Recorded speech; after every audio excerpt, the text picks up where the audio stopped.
huge stump and some branches. But then what happened was, unexpectedly, and I thought they would do a better job than that, with respect to them, was that they left the stuff there. You know, unreal. Why would they do something like that? That would further cause at an alarming rate, more flooding. And then you have the Monocacy Creek behind the Moravian House 2, between Moravian House 2 and the HUD building, which the creek, because of what's under it, it is more lower in one section and higher in the other. That's before the dam. Unreal. And then the other thing is somebody is still stealing the retaining wall stones. I left a message here with City Council. I don't know whether you got it or not. You just got to start investigating what's happening here through the police department, find out who's doing this, and possibly having a camera installed in that area. Because some people are finding it easy to steal down there when they need stones and stuff like that, especially new residents. So they won't have to buy them. Unreal. Look for yourselves, you see what I'm talking about. They're also taking off the trench areas, stealing stones off of that. Down further, I took pictures of a blocked section about this wide, which has this, the Monocacy Creek has a tendency to flow and back into this area, right, just like this. And it flows into the back of the Moravian House and the HUD building area.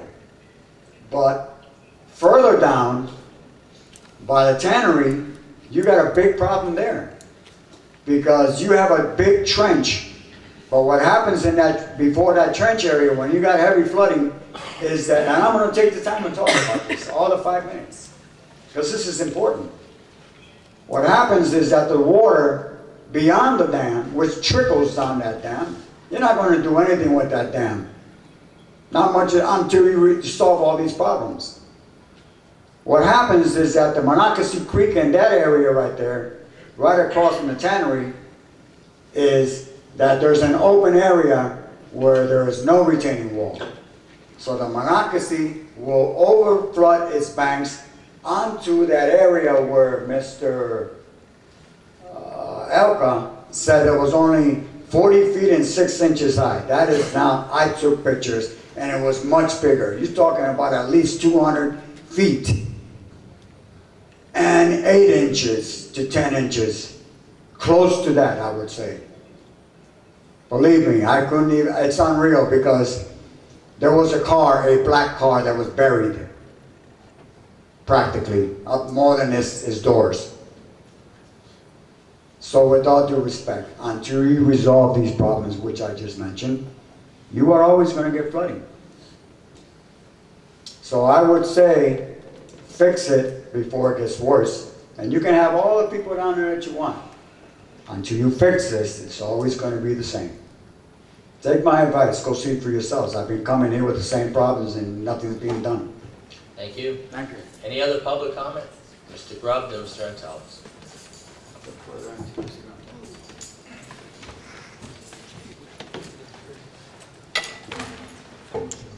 Dana Grubb, 2420 Henderson Place. I'm going to follow up on some things Eddie was talking about, because I happen to be out doing a heck of a lot of photography along the Monocacy and the Lehigh during Irene. But I think, Councilman Dolan, you raised a really good point about even leasing these areas out.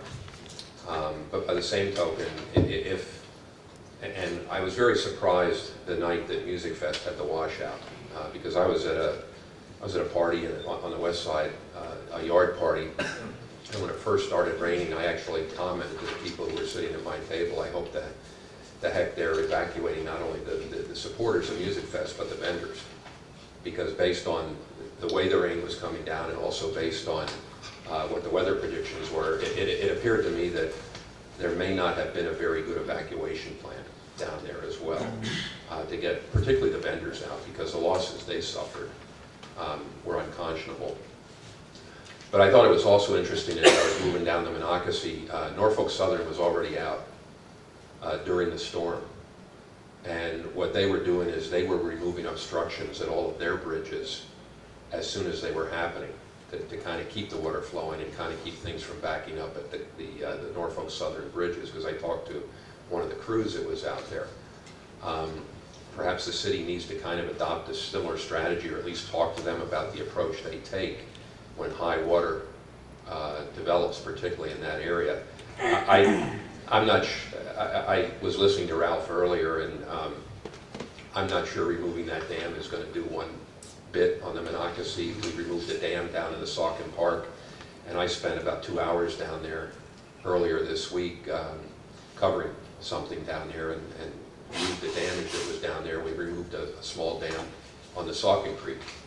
I'm not sure what that really accomplished, because I've never seen Saucon Park that devastated in my lifetime.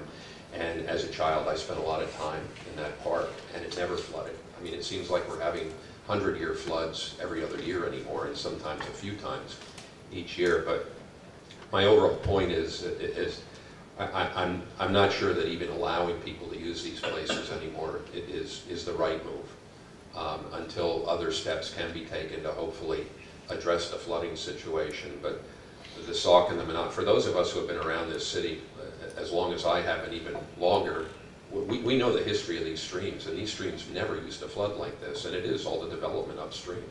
I mean, you can't keep creating all these impervious surfaces, and the real irony of this is that the communities that allow that development to happen grow their tax base, while the damage downstream actually erodes our tax base, and we pay the penalty for all of that development. And I'm not sure what all the solutions are. I know Ralph's been working on it. I know he's been talking to the right people to look at these issues, but I don't know what you can do. And until you can actually address the problem, I think allowing anybody to hold a function in these areas is just foolish, because you put them at risk. And if they bring vendors in from out of town, some of those people may not even be aware of the ongoing issues down there until it's too late for them. So I think your questions were well founded, and something's got to be done. And Eddie was right. I mean, you look at how shallow the Monocacy Creek has become between Union Boulevard and that dam, and even above the falls up in Ilex Mill Park. At one time, there were diving boards up there when my parents were kids. When I was a kid, it was probably as deep as I am tall. It was about 5 to 6 feet deep behind that falls.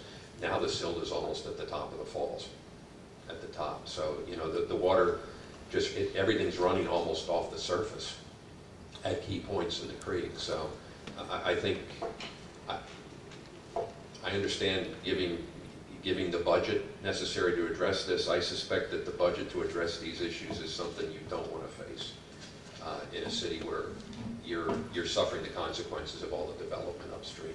Thank you. Thank you. Mr. Italics?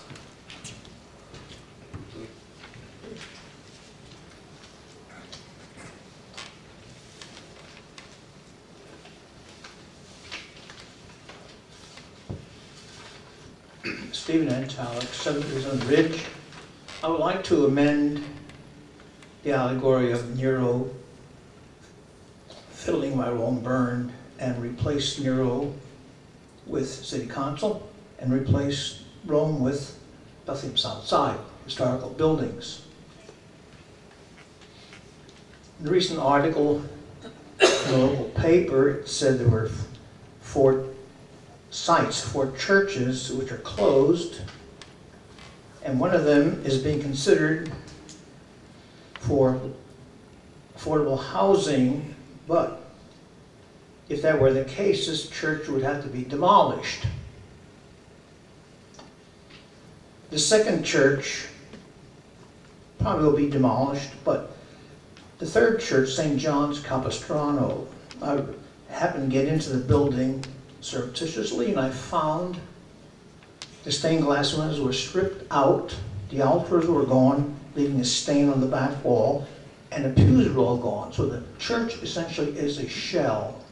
So clearly, it's not going to become another church. With that type of edifice, the alternative is tear it down. The fourth church, St. Joseph's, I happen to get in also. We're under appeal now right to the Vatican at this moment, and I noticed all the altars were taken, all the statues were taken from the altars and placed in the middle of the aisle. Step number one for stripping. But they can't because we're under appeal. So there's a message there. Now, in that article it says, all shuttered churches are on a proposed list of properties that couldn't be demolished without city council approval. They're on the list for historical sites on the south side. The South Bethlehem Historic Society is a paper tiger. They can't stop it. They don't have the muscle. Who has the muscle? City Council. But they are now a toothless tiger. Because if these events take place before something is in place to prevent that, these buildings are gone. Now, I've read how many council meetings about the resolution by Councilwoman Belinsky about an ordinance for historic preservation on the south side. It's in limbo. It's not been passed.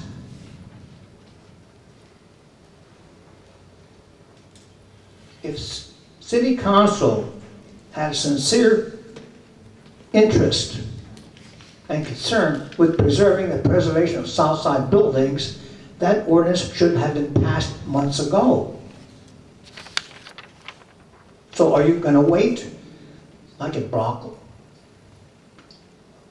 and other buildings, to wait till they're gone and say, wow, the horse is out of the barn? So the question is, if this city council is concerned with south side preservation, when will you pass that ordinance to protect it, to give the historic districts the muscle and you the teeth to stop it? I'm waiting for an answer. When will that happen?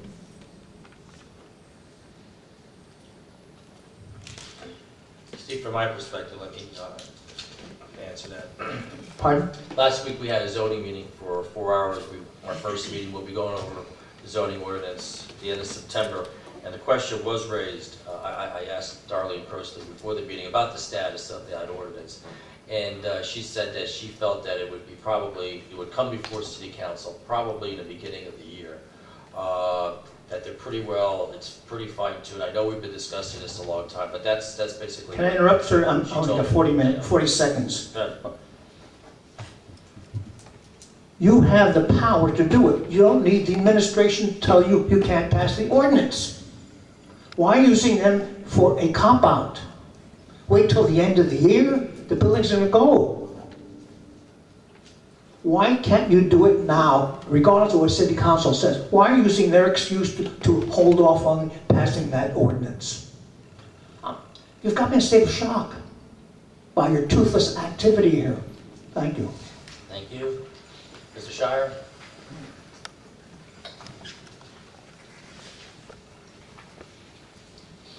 Well, as you know, Bill Shire, 1898 Avenue, as you know, I too support the idea of an ordinance where a city council would have to pass on demolitions of historic structures. But I'd like to talk tonight about CL, limited commercial. I've been kind of accepting the idea that changing certain areas from CG to CL was a downzoning, but the more I dig into it, it doesn't seem to be really the case. We've already talked about how the height limit in CL is going to be raised, and raised sufficiently that it'll be higher than the old height limit in CG. But tonight I'd like to talk about the comparison of the uses in limited commercial, the existing ordinance versus the latest revision. The first change is one that's long overdue. Commercial communication towers will no longer be allowed as a matter of right in CL. The second group, there's certain things that could have been done by special exception, which are now forbidden. Parking lots, residential treatment facilities, funeral home with a crematorium, funeral home without a crematorium is still eligible.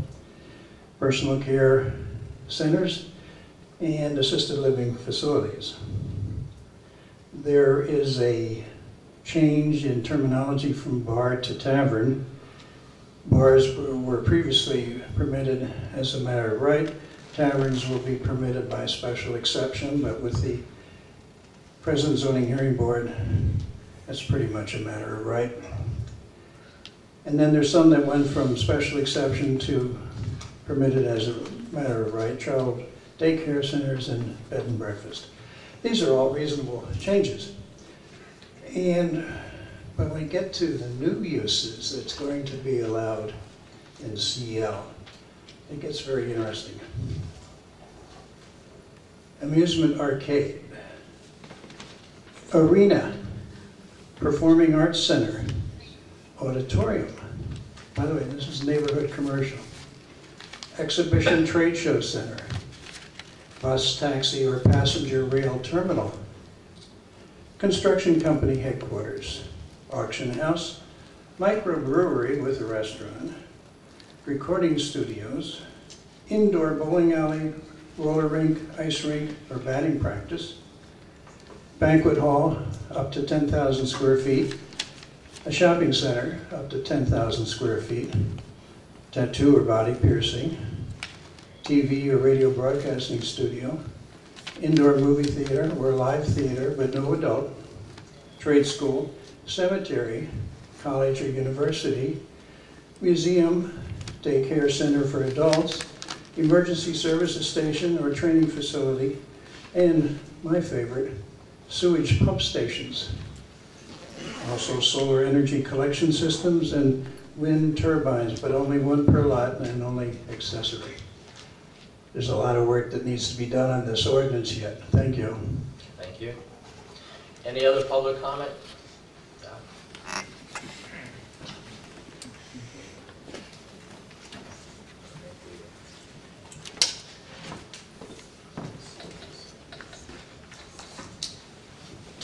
Albert, 1004 Johnson Drive. I have a couple of prepared statements, but the question came up.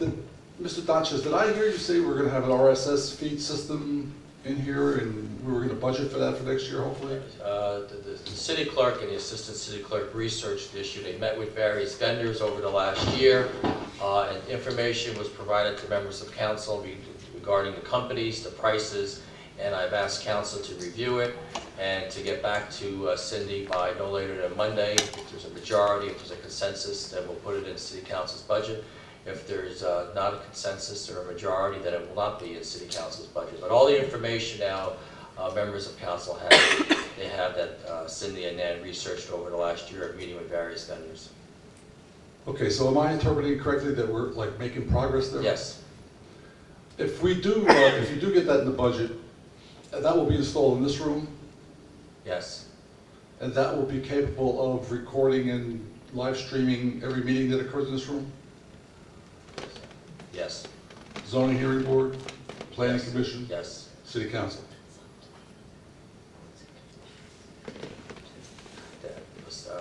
That would be up to the other various boards and commissions if they want to go live feed. All right, well, it would help me a lot. But it would because- give them the ability to, yes. Okay. It would preclude me from having to keep filing right to notice to try to get transcripts of what's going on.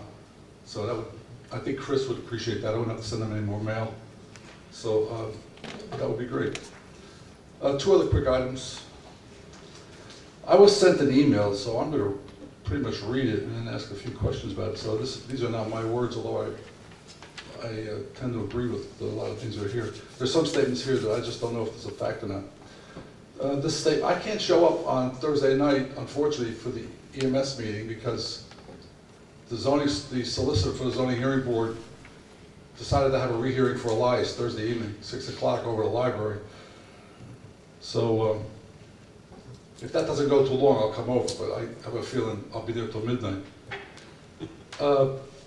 This party wrote to me, and I want to make a statement with regard to the EMS. The decision to close engine number 7 is totally up to the mayor. It's my understanding that council has no input. The mayor has to get the labor contract arbitrator to sign off on a manning decrease in order to do this and still save payroll costs. Once Dewberry is closed and after the election, council will then transfer funds from the lockbox account, all strategy and tactics here, okay? This is all conjecture, to the general fund to have cash to make payrolls. It remains to be seen if at least the fire pumper is ordered first, or whether the full amount goes to pay current bills. Given Mr. Karp's estimates for rehabbing Stefco and Dewberry for EMS quarters, there should be sufficient funds in the lockbox account to pay for the pumper. I doubt even with the transfer whether any funds will be spent this year on EMS rehab. So it's just a bait and switch on the taxpayers. Done after the election, so two incumbents don't have to publicly support the closing of Dewberry. So sad, but so typical. Does any of this make sense? My only comment would be there's a lot of hypotheticals in there that I think we should be at the meeting on Thursday. Chairman. Maybe you should call Mr. Thompson and ask him to reschedule the Elias meeting. I would be delighted. But unfortunately, I think we're going to be there, and I'm not going to be there to hear this. And it's not going to be taped, so I can't even sit at home and listen to what goes on. Just one other quick item too. This is about the zoning hearing board, my favorite topic. And I bring this up because I think you should know this. With the guidance and legal advice of their solicitor, Mickey K. Thompson, the zoning hearing board has resumed its practice of muzzling the residents of Bethlehem when they attend the zoning hearing board meetings as interested parties. At the August 24th, 2011 hearing, 4 residents were denied the opportunity to speak about appeals before the zoning hearing board. 3 went before me. I was the 4th. So they didn't turn me down because they were irritated at Elias. They turned me down as a 4th member. And by the way, they were very polite. So it was very nice of them. They put that sword in so gingerly, I didn't feel a thing. Never mind that the lawyers for the appellants aired their concerns that interested parties had no standings in the appeal. That is for an appeals court to decide, not the chairman of the hearing board. The zoning hearing board can completely disregard any testimony or statements made by any interested parties. So why would the chairman not let the residents speak about their concerns? To muzzle the residents is egregious and it is plain wrong. Thank you very much. Thank you. Any other public comment? If not, this meeting is adjourned. Mr. Johnson.